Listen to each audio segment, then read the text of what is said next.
Bulletin report major युवराज पांडे के द्वारा।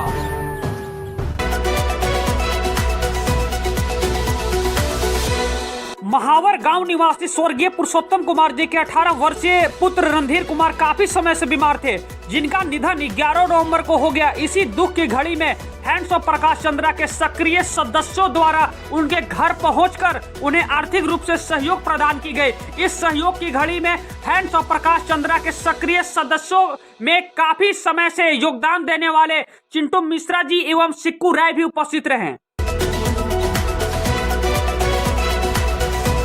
मोदी के बाद योगी भी प्रधानमंत्री के उम्मीदवार हो सकते हैं, जिनकी तस्वीर सोशल मीडिया पर बहुत तेजी से वायरल हो रही है। आइए जानते हैं विशेष रूप से।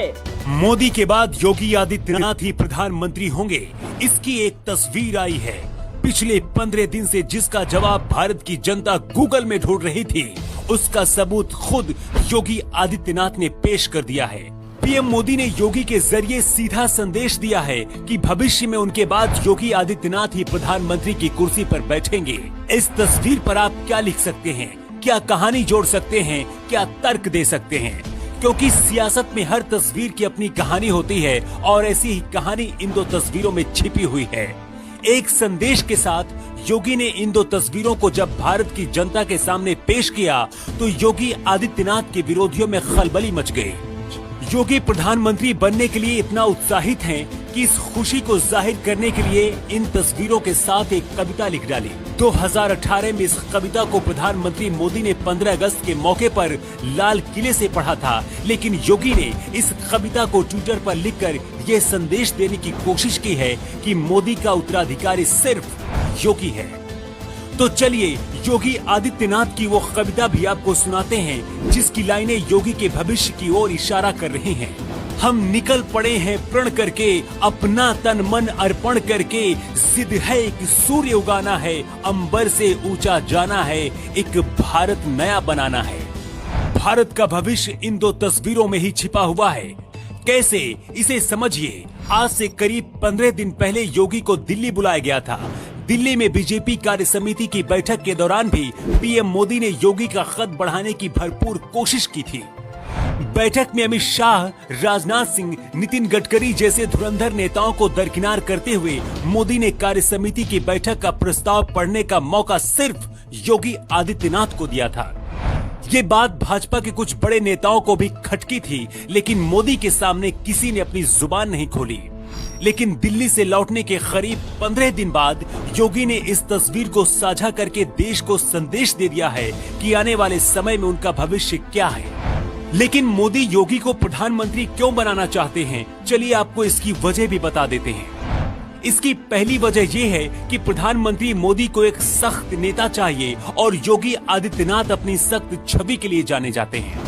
पीएम मोदी ये बात समझ चुके हैं कि उनके बाद अगर कोई बीजेपी को आगे लेकर जा सकता है तो वो सिर्फ योगी आदित्यनाथ ही हैं, क्योंकि योगी शांतिवादी सिद्धांत के नहीं बल्कि क्रांतिकारी सिद्धांत के माने जाते हैं। दूसरी वजह यह है कि जिस तरह से मोदी अपने परिवार से मतलब न रखकर सिर्फ देश के लिए काम कर रहे हैं, उसी तरह से योगी आदित्यनाथ भी अपने परिवार को त्याग चुके हैं।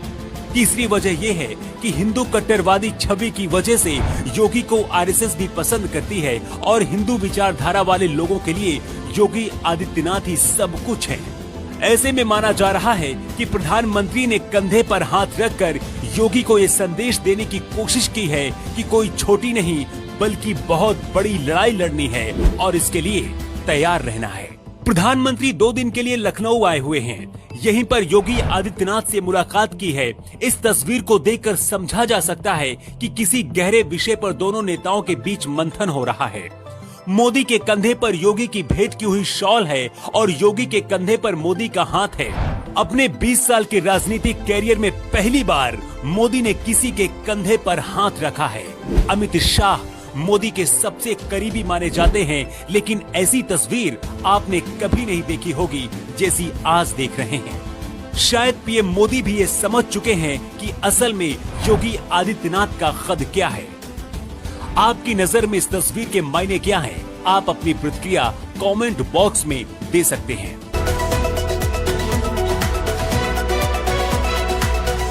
आईटीबीपी के जवान प्रिंस राज कछवाहा लगातार पिछले कई दिनों से दाऊदनगर क्षेत्र में सोशल मीडिया के द्वारा हल्का हल्का फिटनेस फंडा को लेकर सुर्खियों में छाए हुए हैं।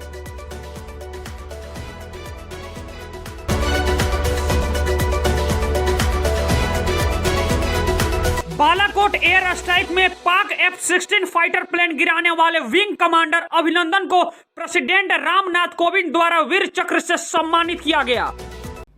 विंग कमांडर अभिनंदन 27 फरवरी 2019 को वायु सेना स्टेशन श्रीनगर में ऑपरेशनल रेडीनेस प्लेटफॉर्म पर तैनात थे। सुबह 9:55 पर उन्नत हथियारों से लैस पाकिस्तानी वायु सेना के लड़ाकू वायुयानों को, जिनमें चौथी पीढ़ी के उन्नत F-16 तथा JF-17 शामिल थे, नियंत्रण रेखा की ओर बढ़ते हुए देखा गया। लगभग 10 बजे आपको तुरंत शत्रु के वायुयानों को रोकने के लिए संदेश दिया गया। आप व्यक्तिगत सुरक्षा की परवाह न करते हुए पूरी निर्भीकता के साथ आगे बढ़े।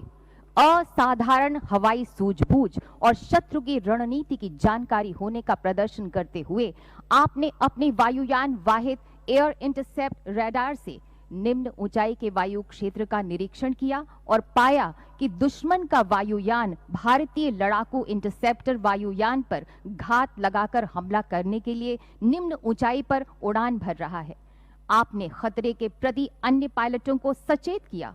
भारतीय सेना के ठिकाने पर अस्त्र गिरा रहे पाकिस्तानी वायु सेना के खिलाफ जवाबी रणनीति बनाई। इससे शत्रु के वायुयान पूरी तरह से तितर बितर हो गए और वापस मुड़ गए। आपने शत्रु के लड़ाकू बम वर्षक वायुयानों का पीछा किया और मिसाइल से एक F-16 वायुयान को मार गिराया। तथापि इस घनघोर युद्ध में शत्रु की एक BVR मिसाइल आपके वायुयान से टकरा गई और आपको शत्रु की सीमा में उतरने के लिए बाध्य होना पड़ा।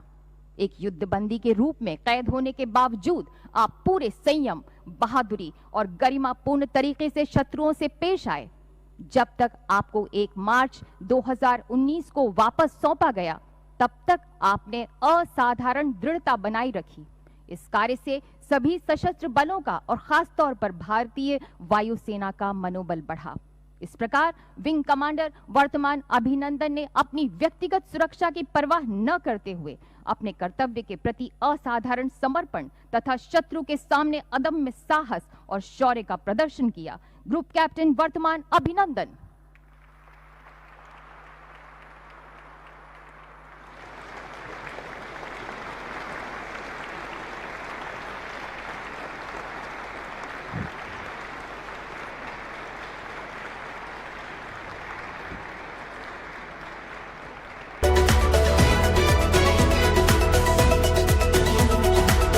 बड़े चुनाव का असर अब छोटे चुनाव यानी पंचायत स्तरों पर भी देखने को मिला। पंचायत चुनाव में खड़े संतोष कुमार के समर्थन में उनके समर्थकों ने कमर से ऊपर के शरीर के हिस्से को पेंट से रंग जनता के बीच एक संदेश को प्रचलित किया।